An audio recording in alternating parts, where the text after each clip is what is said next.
கர்த்தருடைய பரிசுத்த நாமத்துக்கு ஸ்தோத்திரம். இன்றைய தினத்துக்கான தேவனுடைய வார்த்தையானது யோவேல் 2ஆம் அதிகாரத்திலே அந்த 26ஆம் வசனத்துடைய கடைசி பகுதியை வாசிக்கும் பொழுது, என் ஜனங்கள் ஒருபோதும் வெட்கப்பட்டு போவதில்லை. ஆண்டவர் சொல்லுகிற காரியம் என்ன அப்படின்னா, நீங்களோ வெட்கப்பட்டு போவதில்லை அப்படின்னு அந்த வார்த்தைக்கும் என் ஜனங்கள் ஒருபோதும் வெட்கப்பட்டு போவதில்லை என்று சொல்கிற வார்த்தைக்கு வித்தியாசம் இருக்குது. என் ஜனங்கள் என்று சொல்லும்போது உரிமையோடு சொல்கிறார். என்னுடைய ஜனம் என்னுடைய பிள்ளைன்னு சொல்கிறார்.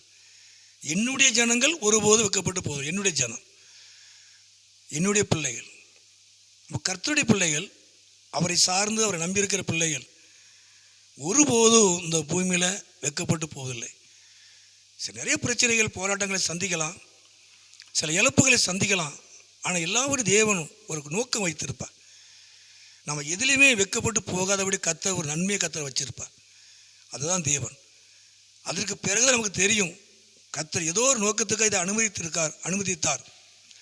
நிச்சயமாக எந்த ஒரு காரியத்திலையும் எந்த ஒரு சூழ்நிலையிலையும் நீங்கள் வெட்கப்பட்டு போகாதபடி அவர் உங்களை நடத்துவார், உங்களை ஆசீர்வதிப்பார்.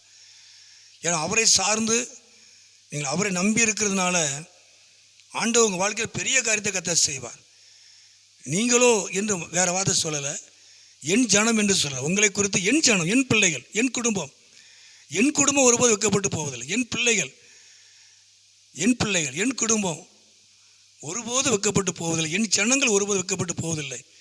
கர்த்தர் உங்கள் வாழ்க்கையில் வெட்கப்பட்டு போகாதபடி கர்த்தர் உங்கள் வாழ்க்கையில் பெரிய காரியத்தை கர்த்தர் செய்வார். அவர் உங்களை ஆசீர்வதிப்பார். இழந்து போன எல்லாவற்றையும் திரும்ப தருவார்.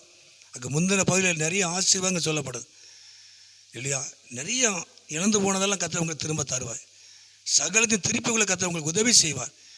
எந்த ஒரு இடத்துலையும் உங்கள் முகம் வெட்கப்பட்டு போகாதபடி அவர் உங்களை ஆசீர்வதிப்பார், உங்களை பிரகாசிக்க பண்ணுவார், அவர் நாமத்தை மையப்படுத்துவார். ஜெபம் பண்ணுவோமா?